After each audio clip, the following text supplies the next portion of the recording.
What's up, you guys? This is Robert at Chibearsplus. Follow me on Twitter at Chibearsplus. Follow me on Instagram, Chibearsplus. Today, we are going to talk about the Bears-Packers game, Week 1, 2018. And it was the best of times. It was the worst of times. The most bipolar game you may ever see. I believe I heard that it was the greatest comeback in Packer history as far as points-wise go. People were claiming that it was Aaron Rodgers' best game ever, which his signature game of his career, which doesn't make it feel too bad that you only lost by one in one of those type of games. But Packers 24, Bears 23. I personally predicted the Bears would win 23-20. So I guess I wasn't too far off. I did have the wrong team on that particular day. But in the long run, I'm still taking my Bears, that's for sure. So, a tale of two halves is what we had. First half, couldn't do anything wrong. The addition of Khalil Mack made the immediate impact. Everybody saw it. Everybody knew what was going on. Everybody knew how dominant he was and how much of an effect it made on the rest of the defense. And you could see that Aaron Rodgers was looking over, and Mack is bringing that bull rush, and he was definitely razzled, and he was feeling things out in the first half. I feel like that was for sure. The Bears came out running the ball. Mitch Trubisky in the first half, well, the first two series was 8 of 9 for 99 yards. Things are looking all Millhouse. So, at the half, we have 17-0. We're up 20-0 at one point, and then the wheels fell off the car. A combination of different things. I guess we could get into all of that, but I think that's where the controversy starts. But first half, Trubisky looked good. Definitely some pre-scripted plays. But he looked good, crisp running them. Looked like they were totally prepared and ready to go. You had some RPOs, you had some designed screenplays, running the inside zone. Everything was looking pretty darn good, and they were dominant. I think Packer fans were in shock. Bears fans were going nuts, and I had people texting me coming out of the woodworks. It was just a wild game. It's just so funny how that whole first half, I'm sitting here, and I'm super professional. But I'm taking notes upon notes of plays and plays, a thing I want to come back to, and I'm thinking, this is going to be one of those videos I can't wait to do, because I'm just going to be talking about how great the Bears are, right? Am I right? I guess I was wrong. But, you know what? There are some people who are still livid right now as I'm recording on Monday afternoon, trying to get this in before the games. I personally wanted to get this in now because I wanted some closure, because I was upset too, and I was probably darn near ill until about 9:30 with anger, and not even so much mad at the Bears. That what happened.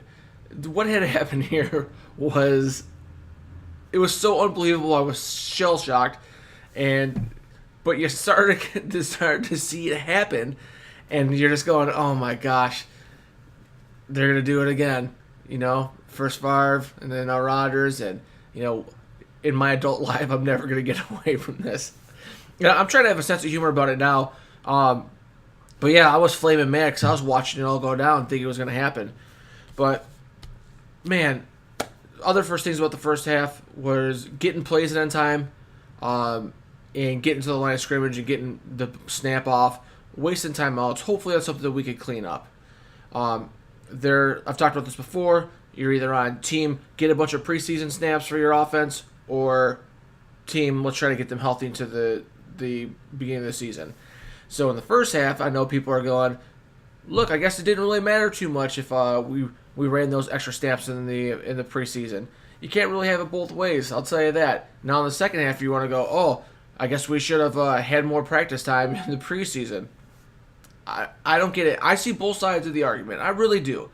And I'm just trying to be a calmer head. I'm just trying to take the facts and the truth and put them out there for you guys to decide. I'm not telling you how to feel. And you could feel a certain way. And you know what? That's good, man. I appreciate that about you and for you. But I don't feel that they did anything wrong, and I'm still okay with the way things worked out in the preseason. And I just want that to be said. Roquan Smith gets in, and he gets a sack. Awesome thing about the first half. Robertson-Harris shows some pressure. I believe he had a sack. And I believe he was the one who got the sack who injured Aaron Rodgers, so nice job. Just kidding. Don't wish injury upon anybody. Not that kind of show. So, yeah. What else can you say about the first half? It was amazing. Then, throw all the notes away, man. Second half. I'm going to try to keep an open mind about some things. Play calling. I personally came right out on Twitter and said, look, run the ball with Jordan Howard down their throats. They can't stop it. They can't even contain it. And then we didn't. And you know what? Nagy man, you be you. You do you. Hopefully you change your ways, or maybe you'll adapt somehow. I don't really know what to say, honestly. But I do know, since it's a YouTube video, I should say something. There was 8 third and shorts. They passed 5 times, ran it 2 times with Cohen, and 1 time a run with Howard. I would like to see Howard run more. But I can't be super mad. You're still running the ball with Cohen. So, on everyone who's up in arms about, we need to run on third down. Well, we did run on third down 1 time with Howard, and didn't get it because Kyle Long missed a block on 3rd and short. So, yes, it works, and yes, no, it doesn't work. It's a feel thing, and first time head coach, he's only called plays for 5 or 6 games. It's going to be maturation progress from here on out for the whole rest of the season. And hopefully, we are going to situationally call plays better for this team and for this group to put them in the best position to be successful. And I really do genuinely hope that. But if we should have ran more on 4th down, do you want to be on team balance? Because 5 passes and 3 runs is only 1 off from being 50-50. So, I don't know. Just some food for thought, just some things, the stats that I saw that I want to throw out there. It's not that it wasn't even that lopsided. I guess 2 and 6, 2 runs and 6 passes, I guess, would be a little bit different. But I don't know. Also, I want to say that I am on record I wanted to run the ball a lot more in the second half because I don't think they could have stopped it. We had the lead, and you want to shorten the rest of that game. But I am pro Jordan Howard, like I said in my last video, 5.5 yards a carry. Jordan Howard running from shotgun, not exactly lining up with Burton anywhere in the game. 46, Burton, in the game at all. I don't want any I formation, and I feel like the Bears run the ball so much better out of the shotgun with that threat and element of pass and RPO than they do with lining up in an ace formation and run that stretch run. But there's a difference between bad play calling and poor execution, and a combination of both. So I think it was the 3rd preseason week where the Bears are down at the goal line, and they run play action, they slip Burton out of the backfield, and then throw a short little pass, and Burton just walks it in. So if you're on pro, we need to run every 3rd and short forever. If you're on that team, then that play doesn't happen. So we're in the 4th quarter, and we run a play action to the top of the screen, and then Sims slips out to the opposite side, and Trubisky throws it to him, and he doesn't have enough depth. That's execution. I know that I've seen and wanted to see out of the last regimes, and so many times run that play action where you have a guy leaking out, and hitting that pass. Play action on 3rd and 1, especially when you've been run the ball pretty well. I mean, it is an effective thing. I mean, you can't just pound it every single time that you're running Dow Loggins and John Fox. But yeah, we did run the ball very well. We ran the ball for 139 yards. We probably could have ran for 250 if we would have committed to it in the second half and put this thing away. But I digress. The other thing with play calling with Nagy is, in my mind, you need to establish an identity. And this was a trademark, ideal opportunity for you to put your stamp on who the Chicago Bears are going to be as an offense. Where you're in a situation, you're up by 20. Now, there's three options. You can play ultra conservative, you can keep your foot on the gas, or you can play somewhere in the middle. I was okay with conservative running the ball, but not lining it up in I formation like I'm saying. RPOs is a running offense with designed passes included. So that's a primary run first. So either run it down their throats or keep it wide open where you're mixing things up in the first half with the RPOs, design screens, all the things that you're doing that made you effective where you had them running side to side and north and south and side to side and north to south. And make sure that you're not handcuffing Mitch and saying, hey, if you have single high, which I haven't gone back, I just tried to rewatch some of this game. And I didn't want to turn to the half. I didn't want to do it. I didn't want to go to the second half and relive it. But, yeah, if you have a shot, Mitch, go ahead and take the shots. So, as far as what my concerns with calling are you have them on the ropes, don't let it off. Keep going. Keep playing exactly what you were playing, aggressive, and executing and having fun out there. Or pound the ball, but pound the ball with RPOs and running out of shotgun. This in the middle thing just wasn't working for me. So, yeah, I will say that I am critical of Nagy's play callings, but he's not the only thing to blame. You also have to blame execution. There's a ton of blame to go around in what happened in the second half of this game. There's a ton of blame. So I'm not going to put it all on Nagy, even though, man, he showed a lot of accountability at the press conference and putting a lot of things on himself and his own personal shoulders, which he didn't have to do. I mean, no one really comes out and says, my players suck. It just doesn't happen. But I felt that he handled very well. One of my major concerns with hiring Nagy was he is not a head coach. He was not a head coach before. He had no prior experience. So what is it going to look like when things don't go your way? How do you deal with adversity? How do you prepare 53 men to go out and react to adversity and to look in the face of a really bad situation and say, I will be better tomorrow? And by all signs, I don't think Nagy has any doubt in my mind that he's going to have these guys ready. I feel like that their attitude's already set. But Trubisky, a lot of people are putting on a lot of things on Trubisky. Now, I know you want to put in the second half on Trubisky, and that's fine. But you can't say that he's, be questioned that he's not the man. Or I don't think that we've seen enough, to be honest with you. I'm very pro Trubisky, and that's my bias. I'm going to go throw that out there because I think the kid can play. When he was in a good situation, where he was running scripted plays, he knew where to go with the ball. He is a facilitator of the football. And he could also make plays and extend plays with his legs and actually get you first downs with his legs. I feel like he's a total package. But I do feel he needs to grow in this playbook because as we were getting deeper in the second half, I felt like we might have gotten a little bit deeper in the playbook. Oh, I have to remember where I'm at here. But to go back with Nagy, the other thing I didn't see a whole lot in the second half was motions and to help Mitch identify coverage.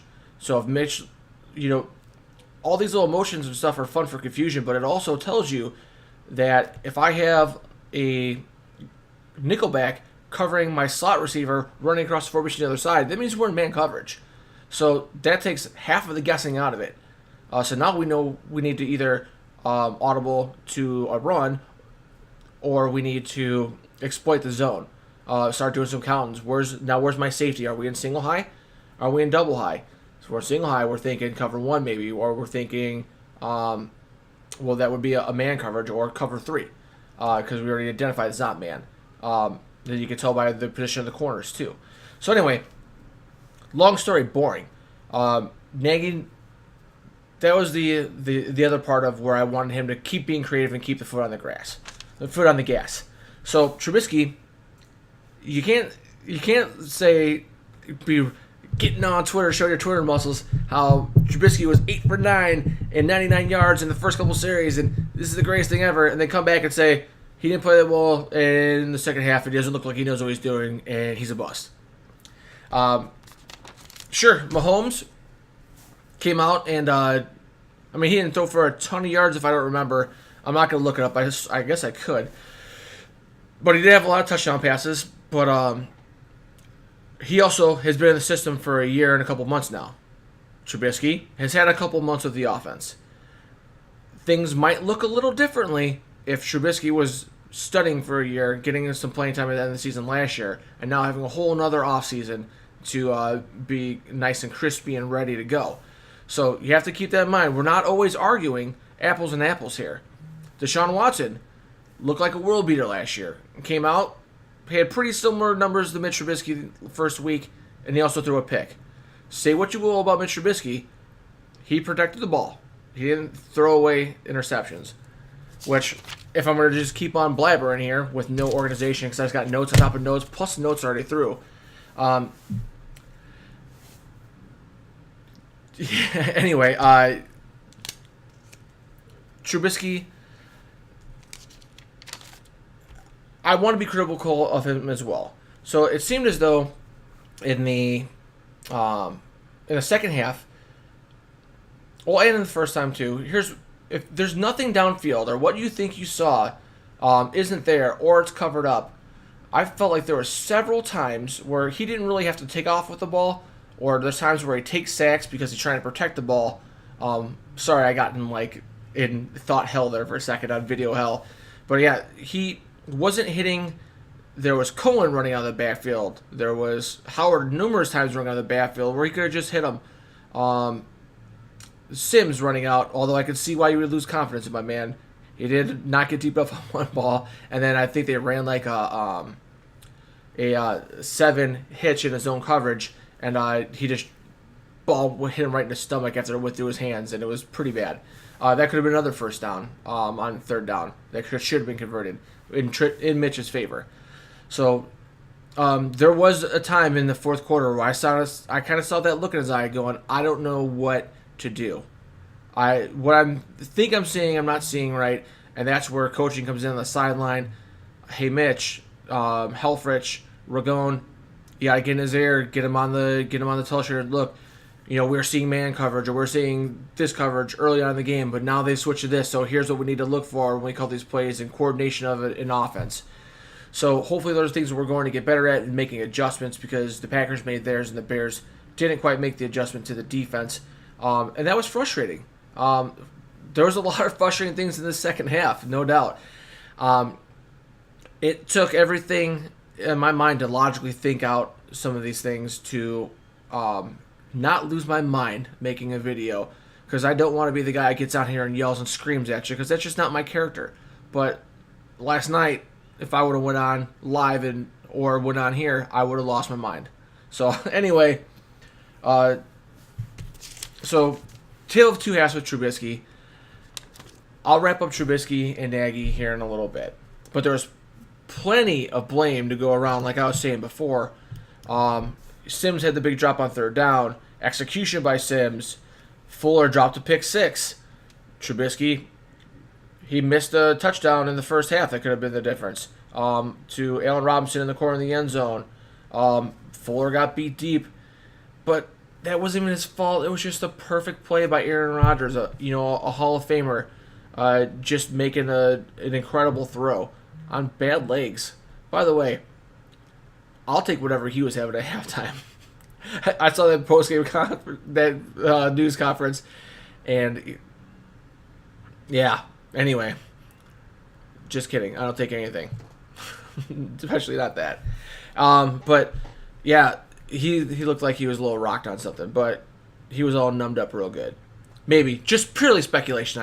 I don't know, but it was funny. I did see Sports Mockery joke about it, so I'm not even the one who came up with it. Just reporting on that. But yeah, there's a lot of blame. Play calling. You could have ran the ball more. I thought that Vic Fangio, when Aaron Rodgers came back into the game, could have went for blood. There was blood in the water, and you have to taste and smell that blood.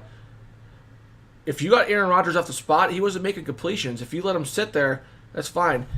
I felt like the Bears waited until the very last series to start bringing pressure, which I believe that big throw to Tryon Wilson that we were just talking about was in man under one. It looked like the strong safety carried a wide receiver across the formation, so I know that we had man on that. And plus, you had cornerbacks up, whatever. Just the read from what I saw. They did a good job on TV actually breaking that play down and showing how the safety got looked off to the opposite side. But I felt like there were so many times in the late in that last series where they're starting to bring pressure, trying to bring some guys where it was too late, where they should have came right up and put Rodgers right back out of the game. And do it while you're up, aggressively, while you're up by 20.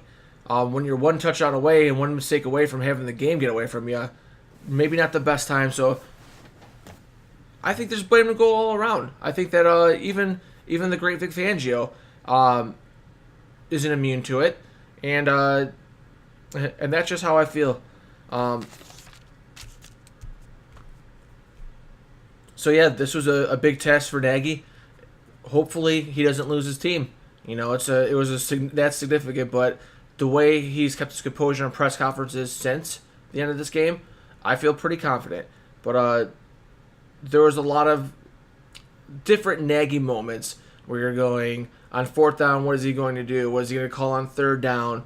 And then at the end of this game, how are you going to get this team ready to play week 2 after a heartbreaker? And that's something that we're going to see. I think we'll continue to see growth. I think Nagy will make mistakes. Hopefully we're up by 25, and they're not going to matter that much. I guess that's kind of the idea of this offense and the weapons that are put into place and things like that. I also think that we're going to see Mitch Trubisky grow over this entire year. We're going to see less blank moments, but it's going to take some coaching and a team effort for him to be 100% fully on board and ready to go. But I think that by the end of the year, we will see a lot more of the first half Mitch Trubisky than we will in the second. But it's going to take a while to get there. There's going to be a lot of teams out there that are going to try to confuse him, and they're going to adjust to him. Play calling needs to be on point. This team can run the ball, especially inside zone, out of the shotgun, and then run the RPOs off of it to be effective. And that's how the Bears will win. And they're going to have a dominated defense. So there's so many positives to take away from this game. The way they looked in the first half, they just have to be able to finish games. They need to keep that fire intensity in the second half and keep their focus and execute. And then, yes, there were some decisions that I think that Nagy wants back, that Fangio wants back, a lot of people want back. So, yes. The final thought that I had was I opened up the video with talking about my prediction, which was 23-20.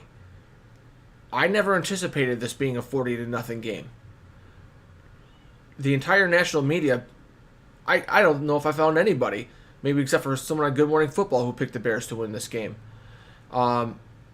Maybe there were some local guys. I know there's Bears Twitter who definitely thought the Bears were going to win, but when don't they? But I thought the Bears were going to win because they're going to have the element of surprise, and I wasn't really sure. Some of the things that I was worried about was the time that the first team offense had on the field. Nagy's first time as a head coach, being a head coach and calling plays. Mitch Trubisky learning a new offense, basically like a re-rookie season at this point. So all that being said, those are some of the reasons that it was a close game, because all those things eventually did turn their heads up. I just wasn't expecting to be up by 20. Uh, and that was what put your heart in your stomach. That is what was so devastating. Why we all woke up this morning instead of cheering bear down and ready to rub it in all our Packer friends' faces. We had to go out there and face the world and admit that, yeah, we gave that one up. And then we had to listen to the national media on radio, I know I did, about how great Aaron Rodgers were, how great the Packers were, the greatest Packer comeback of all time, when I felt like the storyline was the Packers got away with one, and the Bears handed it to them in the second half. So I'm trying not to be overly critical. I'm just trying to be honest and call it down the middle and call it like I see it. So we should wrap up here. We will have a video for the pregame for Week 2, Seattle, before Monday night. It will be fantastic, just like everything at Chibearsplus does. I know there's a bunch of things that were in my notes that I didn't even get to. I do try to keep the video short and concise and try to give you some original thoughts. I try not to just parrot the things I hear on the radio. I try not to parrot the national media. I try to do my best to stay away from that. It gets some thoughts on paper, stuff that's organic, just another type of view. Because I know that sometimes I get frustrated when I hear someone say something. Next thing I know, I hear the next person on the early or late morning show, and then the afternoon show, and then the evening show. I feel like the same talking points get parroted over and over and over again. So I'm trying to keep this organic. I hope you enjoy the show. I am Robert at Chibearsplus on Twitter, and you've obviously found him here on YouTube already. Give me a follow on Instagram, Chibearsplus.